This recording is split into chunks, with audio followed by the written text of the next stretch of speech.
Assalamualaikum warahmatullahi wabarakatuh. Alhamdulillahirrabbilalamin. Kita ketemu lagi di mata kuliah filologi yang pada hari ini saya akan mengulas materi berdasarkan suatu artikel yang menjelaskan tentang sampul atau jilidan yang digunakan oleh manuskrip Nusantara. Nah, materi yang akan saya jelaskan ini merupakan suatu gambaran poin-poin dari suatu artikel karya seorang sarjana dari Barat yang konsen dalam kajian manuskrip Nusantara. Beliau menuliskan suatu artikel yang berkaitan tentang sampul yang digunakan oleh manuskrip Nusantara, sehingga materi dalam video ini merupakan gambaran umum dari artikel itu, dan kalian nanti ketika meresumnya silakan dilengkapi dengan hasil bacaan dari artikel tersebut. Nanti di e-learning saya akan cantumkan artikelnya dalam bentuk PDF, nanti bisa kalian akses dan bisa kalian pahami dan rangkum atau resume yang nanti digabungkan dengan materi dari video ini, karena video yang akan saya sampaikan, materi yang saya sampaikan dalam video ini tidak berbeda dengan artikel tersebut, karena saya memang mengambil dari materi dari artikel itu karena memang tujuan saya untuk mereview dari artikel tersebut agar kalian mempunyai dasar atau awalan memahami bagaimana karakteristik dari sampul-sampul yang digunakan oleh manuskrip Nusantara. Nah, artikelnya itu artikel karyanya. Nah, ini saya cantumkan judul artikelnya, nanti kalian bisa akses. Kalau kalian ingin mendownloadnya secara sendiri juga bisa, silahkan buka di Google, lalu tulis dan klik judul artikel itu, Traditional Bookbinding from Indonesia, Materials and Decorations, karyanya M. Plom. Nah, di Google ketika kalian menuliskan judul ini, nanti akan langsung terhubung websitenya, kalau tidak salah yaitu di jurnalnya Brill, di websitenya Brill. Nah, itu kalian klik bisa langsung mendownload atau terdownload dari artikel tersebut, sehingga sangat mudah ya, berbeda dengan artikel yang minggu lalu. Yang minggu lalu itu tidak langsung terdownload jika tidak mengetahui dari nomor DOI-nya. Tapi ini bisa dikonsumsi oleh publik melalui Google. Oke, nanti silakan di-download atau dibaca. Insya Allah nanti akan saya cantumkan di e-learning artikel ini. Nah, Plom ini merupakan seorang sarjana atau ilmuwan yang memang konsen dalam kajian naskah, dan beliau melakukan suatu kajian terhadap naskah, dan ketika melakukan suatu kajian terhadap naskah kuno yang ada di beberapa perpustakaan, terutama naskah Nusantara yang menjadi koleksi beberapa perpustakaan di luar negeri seperti KITLV, lalu Leiden, British Library, dan beberapa perpustakaan yang lain. Nah, dari beberapa observasi beliau, nah di situ beliau menemukan bahwa ternyata ada karakter-karakter manuskrip yang menggunakan sampul, yang ada sampulnya. Karena untuk informasi sebagai catatan kalian, tidak semua manuskrip itu terdapat sampulnya ya. Ada juga ketika manuskrip itu ditemukan tidak ada sampulnya sama sekali ya, kosongan, langsung di halaman awal langsung teks dari naskah tersebut. Nah, bisa juga sampul yang digunakan tidak sama seperti yang nanti saya jelaskan sebagaimana yang ditulis oleh Plom. Dari situ di awal di sini saya ingin memberitahu bahwa artikel Plom ini bukan secara keseluruhan bahwa setiap manuskrip Nusantara itu terdapat sampul, dan sampulnya seperti yang dijelaskan oleh Plom. Karena Plom juga membuat artikel ini berdasarkan naskah-naskah yang ada di beberapa perpustakaan tersebut. Belum belum tentu juga yang naskah-naskah manuskrip yang masih banyak sekali tersebar di Indonesia terutama yang belum menjadi koleksi suatu perpustakaan itu memiliki kesamaan dalam sisi penggunaan sampulnya. Nah, ini kritik saya terhadap Plum ya. Saya sampaikan di awal bahwa nanti kalian ketika membaca artikelnya Plum atau memahami dari penjelasan saya dari artikelnya Plum ini bahwa jangan langsung menyerap bahwa semua manuskrip sampul dan jilidannya seperti itu. Tidak, ini hanya sekedar salah satu dari beberapa manuskrip. Ternyata karakter-karakter dari sampulnya bisa dilihat dari mana asal naskah tersebut berada.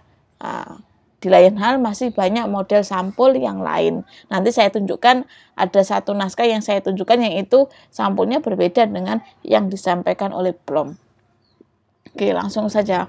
Nah, Plum dalam artikelnya menyebut bahwa beliau melakukan analisis terhadap beberapa sampul dalam manuskrip-manuskrip Nusantara. Beliau fokuskan pada manuskrip yang ada dalam koleksi perpustakaan Leiden atau biasanya disingkat dengan UB Leiden dan juga KIT LV Leiden ya.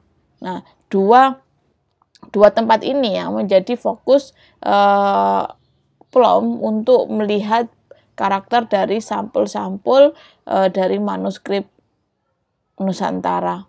Nah, sehingga di sini bisa dilihat ya bahwa kajian yang dilakukan oleh Plum masih sekedar terbatas dari dua tempat. Padahal perpustakaan yang mengoleksi manuskrip-manuskrip Nusantara itu banyak sekali. Tidak hanya Leiden, KIT LV ataupun perpustakaan Leiden. Ada di luar negeri masih ada British Library, lalu juga di SOAS juga ada. Di Indonesia sendiri masih banyak seperti Perpusnas, PNRI, lalu juga museum di beberapa tempat seperti di Yogyakarta, Surakarta, nah atau Aceh. Nah, itu belum terjamah untuk melihat secara komprehensif mengenai karakter dari setiap sampul dalam suatu manuskrip. Nah, ini perlu saya jelaskan dulu di awal mengenai referensi yang digunakan oleh Plum untuk beliau atau dia mengkategorikan bentuk dari beberapa sampul tersebut hanya dari dua tempat ini. Nah, apa sebenarnya yang ingin dikaji oleh Plum? Tujuannya apa sih belajar mengenai sampul dan juga jilidan ya? Jilidan dan sampul tidak terlepas karena di dalam sampul di situ juga ada jilidan untuk menghubungkan antar satu lembar dengan lembar yang lain yang ditutup dengan suatu sampul ya. Kalian bisa membayangkan sampul dan jilidan ini maksudnya seperti apa? Hampir sama dengan buku saat ini, tapi jilidan pada masa lalu masih dengan menggunakan benang seperti itu yang tertempel dalam sampulnya. Nah, muara belajar tentang jilidan dan sampul ini apa? Nah, muaranya adalah memahami terhadap bentuk jilidan ataupun sampul yang digunakan oleh suatu manuskrip tertentu. Maka di situ secara tidak langsung kalian sudah mempraktekkan untuk belajar atau belajar praktek kodikologi. Ya, kalau kodikologi dulu sempat saya singgung kan di awal sebelum bahas tentang beberapa materi sebelum ini, saya sempat menyinggung mengenai pengertian dari kodikologi bahwa kodikologi itu fokus pada fisik naskahnya untuk mengulas mengenai sejarah, mengenai kebudayaan dari naskah tersebut. Nah, bahasan mengenai jilidan, sampul, sama seperti materi yang lalu, kertas, nah itu masuk dalam ruang kajian kodikologi. Nah, kemudian kajian kodikologi fungsinya itu untuk apa? Kodikologi masih ada muaranya lagi bahwa kajian terhadap fisik naskah itu sebenarnya ingin menggali dari sejarah yang bisa dibaca dari suatu manuskrip atau naskah kuno tersebut. Apakah ada sejarah tersimpan yang bisa digali dari penggalian terhadap penelaahan, penganalisisan terhadap fisik dari suatu warisan budaya masa lalu, yakni manuskrip. Nah, itu muara belajar tentang sampul jilidan maupun terhadap kajian kodikologi yang lain ya. Itu muara terakhirnya adalah belajar atau untuk memahami sejarah. Nah, itu muara yang ingin disampaikan terhadap publik mengenai kajian terhadap fisik dari suatu naskah. Nah, ini yang dicontohkan oleh Plom bahwa sampul-sampul yang ada dalam dua perpustakaan tadi itu bentuknya seperti ini, seperti buku atau kitab yang sering kalian lihat ya, bahwa di suatu buku atau kitab pasti ada sampulnya. Nah, objek kajian yang dilakukan oleh Plom tidak jauh dari bentuk-bentuk naskah yang terdapat sampulnya seperti itu. Ada sampul depan, sampul belakang, lalu juga ada penutupnya. Atau seperti kalau kalian bisa membayangkan atau kalian sering lihat ya mungkin di rumah kalian Quran yang besar itu biasanya ada sampulnya dan juga ada penutupnya. Nah, penutupnya maksudnya yang ini. Ya, karena sama seperti manuskrip yang ada di koleksi dua perpustakaan tadi, itu juga terdapat penutup dari naskah tersebut. Sampulnya itu langsung terhubung dengan penutupnya. Nah, ini contoh bagian yang dijadikan kajian Plom itu naskah-naskah yang mempunyai sampul seperti ini ya. Fokus hanya menggunakan sampul seperti ini. Meskipun secara kenyataannya di luar sampul yang berbentuk seperti ini masih banyak bentuk sampul naskah yang lain yang sampulnya berbeda, sama seperti ini yang saya ingin sampaikan kepada kalian. Nah, ini suatu naskah yang sampulnya tidak ada penutup sebagaimana yang disampaikan oleh Plom ya, tidak ada penutupnya, pembatas penutup yang ini tidak ada. Nah, ini menunjukkan bahwa jangan mengeneralisir kalian ketika setelah membaca atau mendengarkan materi, jangan mengeneralisir bahwa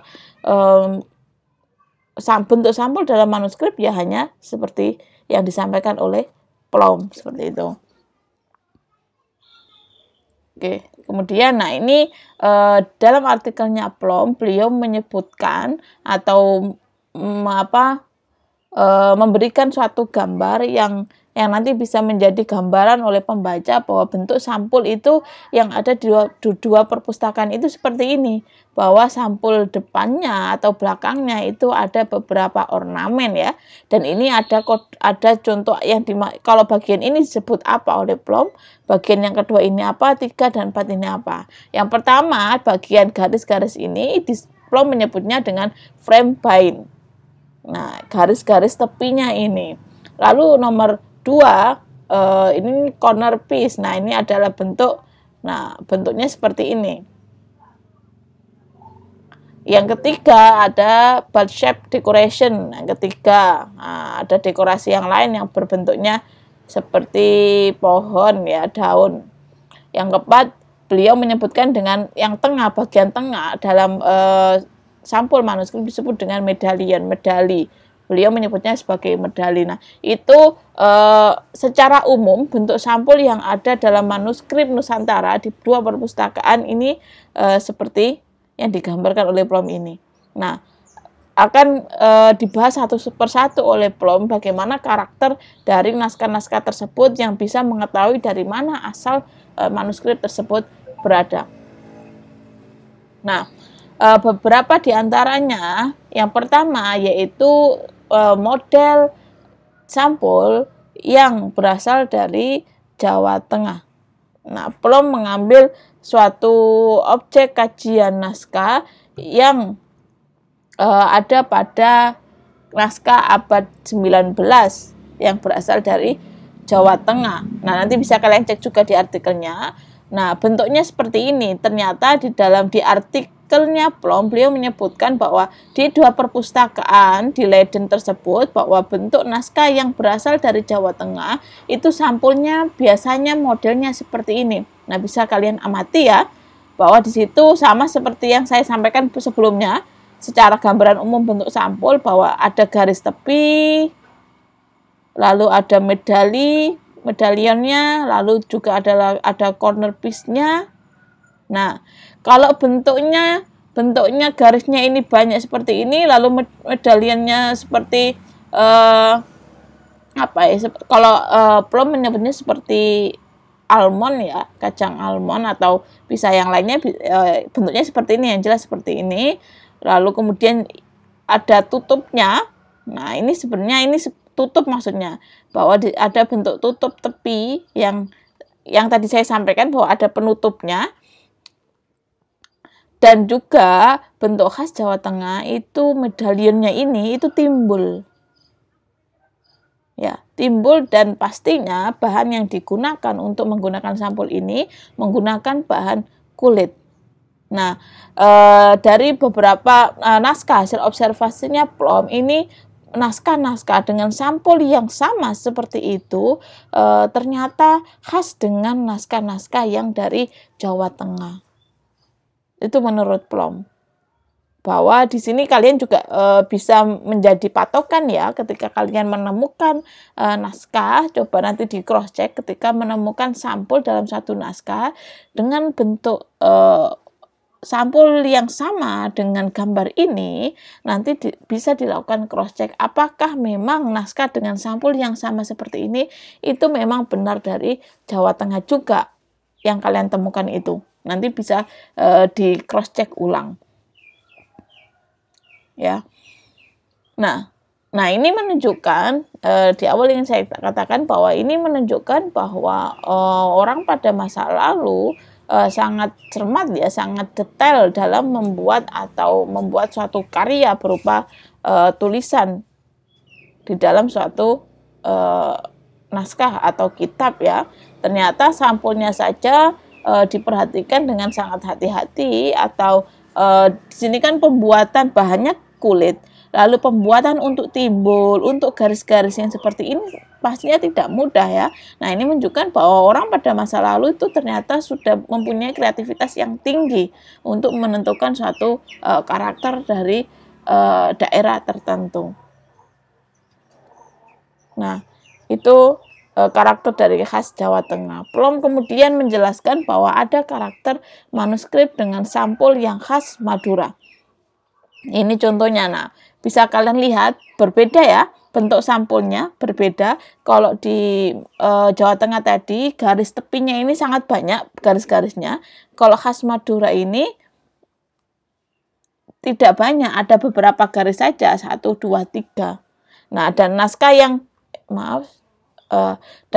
yang dijadikan contoh oleh Plum di dalam manuskrip ini merupakan naskah Menak Amir Hamzah pada abad 19.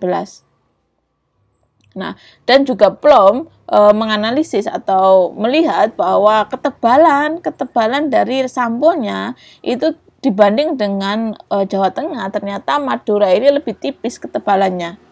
Nah, akan tapi ada ciri khas sampul dari Madura, yaitu di dalam sampulnya itu masih ada lapisan lagi, yaitu berupa kertas yang berwarna. Nah, nanti ketika kalian mengetahui, memang biasanya ada sampul yang di balik sampulnya itu, yang bagian dalamnya itu ada tumpukan kertas yang kadang warna merah atau hijau. Nah, ternyata khas Madura yang ditulis oleh Plum bahwa sampul dari khas Madura itu banyak yang menggunakan kertas lagi di dalam sampulnya yang berwarna. Berbeda dengan Jawa Tengah, tidak ada kertas lagi di dalam sampul bagian dalamnya. Ya. Nah, kemudian bentuk pinggirannya. Nah, bentuk pinggirannya seperti ini, ada garis ya. Garis-garis, lalu juga ada medali yang modelnya sama dengan medali yang digunakan di dalam bagian depan sampulnya. Nah, lalu ada garis yang simetris, lalu ada bentuk dekorasi tepinya. Nah, ini dari dua model khas sampul yang sudah disampaikan oleh Plum ini menunjukkan bahwa pada masa lalu pembuatan sampul ini tidak tahu kenapa ya, pasti bentuknya itu ada medali atau bentuk khas bagian tengahnya ini pasti ada. Nah, dari Madura dan Jawa Tengah ini sama kan? Sama ada bentuk medalinya dan juga ada dekorasi pinggir dan pasti tidak terlepas dengan garis tepi meskipun jumlah garis tepinya berbeda. Nah, itu khas Madura. Jika kalian menemukan sampul yang seperti ini dan juga ada penutupnya yang seperti amplop itu, nah maka bisa di cross check ulang, dipastikan apakah benar naskah tersebut memang dari Madura. Jika melihat dari sampulnya mirip dengan yang disampaikan oleh Plom. Kemudian model khas Banten. Nah, ini agak tidak jelas ya, nanti bisa kalian cek langsung di artikelnya juga. Modelnya simple ya, kalau saya lihat modelnya lebih simple. Garis tepinya tidak banyak. Nah, tidak banyak, ini bisa sekilas dilihat, garis tepinya tidak banyak. Lalu kemudian ada lekukan-lekukan seperti kerang. Nah, ini maksudnya lekukannya, dan lebih lebar garis dan juga dekorasi pinggirnya ini lebih tidak berdekatan seperti itu. Lalu ada corak bunga-bunga, ini bunga-bunga.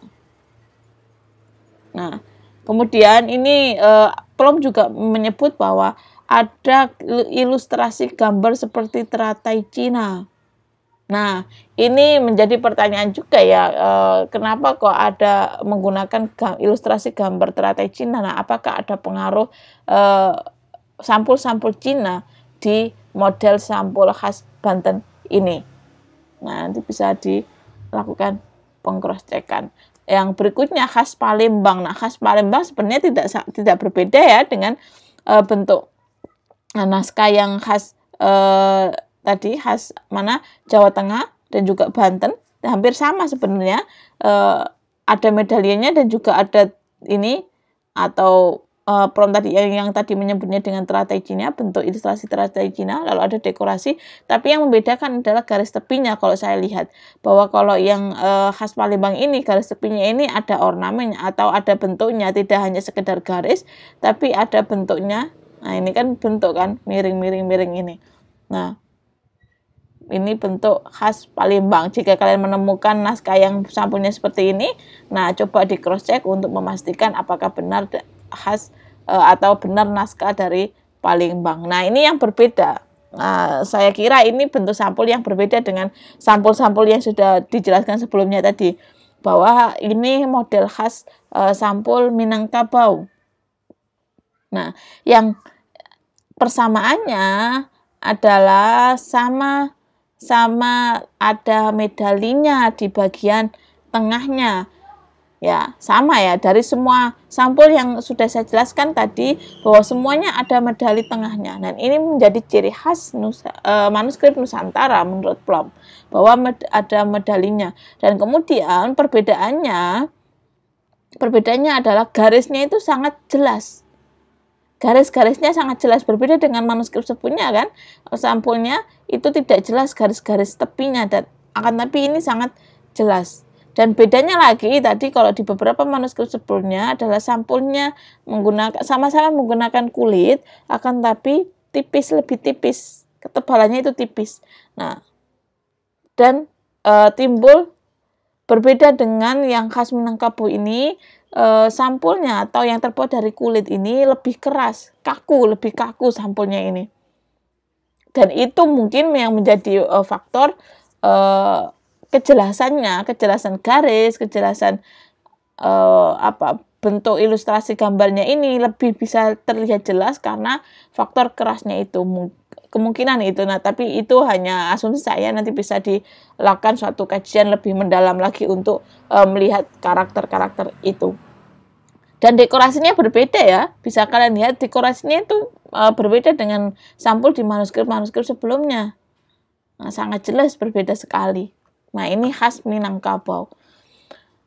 Nah, itu beberapa sampul yang dijadikan objek oleh Plom, bahwa dengan melihat beberapa sampul dari manuskrip bisa melihat karakter-karakter di mana naskah itu berasal. Nah, mengutip dari pendapatnya Nida Fadlan bahwa bisa jadi bahwa di sini ada ada percampuran budaya dari tradisi Islam. Nah, kalau melihat dari kitab-kitab Islam pada masa lalu, bentuk sampulnya hampir mirip dengan sampul-sampul tersebut.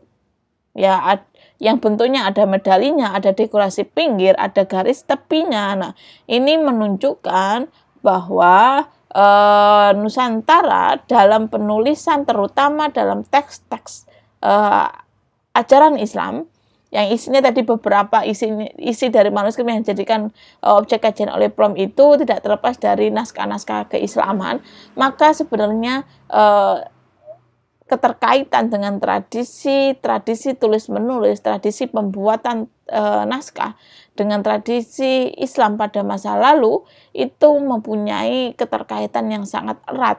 Salah satunya bisa dilihat dari bentuk karakter sampul tersebut. Ya, nah dari beberapa kajian tadi, beberapa kajian terhadap sampul-sampul manuskrip, maka saya menarik suatu persamaan karakter yang bisa kalian jadikan acuan terhadap karakter-karakter setiap daerah itu. Yang pertama adalah semua dari sampul tadi itu ada penutupnya yang seperti amplop. Itu yang pertama. Yang kedua, bagian atas dan bagian bawah ada dekorasi yang tadi di pinggir tadi itu loh, kan semuanya pasti ada kan, dekorasi atas maupun di bawahnya. Lalu kemudian ada ada pembatas garis tepinya tadi kan, sama semuanya ada, meskipun ada yang garisnya itu terlihat jelas, ada yang enggak, ada yang jumlahnya itu lebih banyak garis tepinya, bertumpuk-tumpuk, ada yang hanya 2 atau 3 garis saja. Nah, tapi tetap sama-sama ada garis tepinya. Lalu yang berikutnya yaitu ada corak bagian tengahnya yang tadi disebut oleh Plum, yaitu medali tadi, bentuk medalion yang seperti kacang almond. Nah, tiap manuskrip yang dijadikan objek oleh Plum itu bentuk karakter sampulnya ada bentuk medali bagian tengahnya. Nah, itu beberapa persamaan. Akan tetapi saya ingin menegaskan bahwa itu hanya kajian dari Plum terhadap naskah-naskah di 2 perpustakaan. Nah, saya ingin memperlihatkan kepada kalian bagaimana yang saya bawa ini merupakan naskah yang isinya tentang tata cara sholat, macam-macam doa, yaitu ya berkaitan tentang ajaran keislaman ya, yang saya temukan di daerah Kediri, Jawa Timur. Nah, ternyata sampulnya berbeda dengan yang disampaikan oleh Plum. Ini sudah saya kasih judul, maaf ya, terlihat ya. Nah, sampulnya ini berbeda dengan yang disampaikan oleh Plum. Meskipun ini sama-sama dari kulit ya. Nah, kalau kalian tahu secara fisiknya ini memang sama terbuat dari kulit, dan di dalamnya ini ada kertas warna. Tadi yang saya maksud tadi di naskah Madura ada di dalamnya ada kertas warna lagi, ini maksudnya.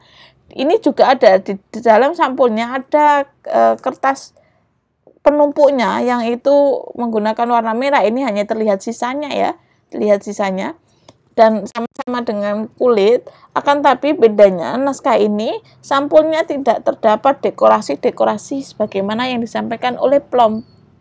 Nah, sehingga kalau menemukan naskah yang menggunakan sampul ini akan sulit juga untuk melihat karakter asal dari naskahnya yang hanya dilihat dari sampulnya. Ya, dan ini menunjukkan bahwa tidak semua manuskrip mempunyai sampul yang sama persis sebagaimana yang disampaikan oleh Plum. Bisa jadi bentuknya sampulnya polosan sebagaimana naskah yang saya pegang ini. Ya. Nah, itu beberapa ulasan mengenai artikel Plum. Silakan dibaca secara detailnya dari artikelnya Plum, dan juga coba kalian melihat di beberapa website, di Google, atau langsung saja menuju beberapa website yang mempunyai koleksi manuskrip seperti Lektur Keagamaan kemarin yang sudah saya contohkan, atau di British Library, di EAP sebagaimana yang dulu juga pernah saya contohkan untuk mengakses naskah di website tersebut. Nah, coba dilihat apakah kalian menemukan naskah yang terhadap sampulnya dan bentuk sampulnya itu sama, ada persamaan dengan yang disampaikan oleh Plum, atau malah sama dengan yang saya pegang ini.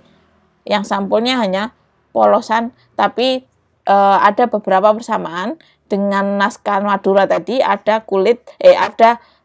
kertas tambahan di bagian sampul yang dalam. Nah, kalau melihat karakter itu kan ini hampir dengan Madura tadi ya, karena hanya Madura yang terdapat sampul tambahan warna di dalamnya. Nah, tapi tidak bisa secara general langsung kita menjudge bahwa ini naskah Madura, tapi harus melihat secara komprehensif mengenai isi dari naskahnya dan juga sejarah dari naskahnya, seperti itu. Oke, itu ulasan dari saya mengenai artikel plom dan juga overall penjelasan ini. Semoga memberikan manfaat dan silahkan lakukan tugas kalian, baca artikelnya dari plom yang ada di menu e-learning dan sambungkan atau sinkronkan dengan ulasan saya pada video kali ini. Semoga memberikan manfaat. Ketemu lagi di pertemuan selanjutnya. Wallahu a'lam. Wassalamualaikum warahmatullahi wabarakatuh.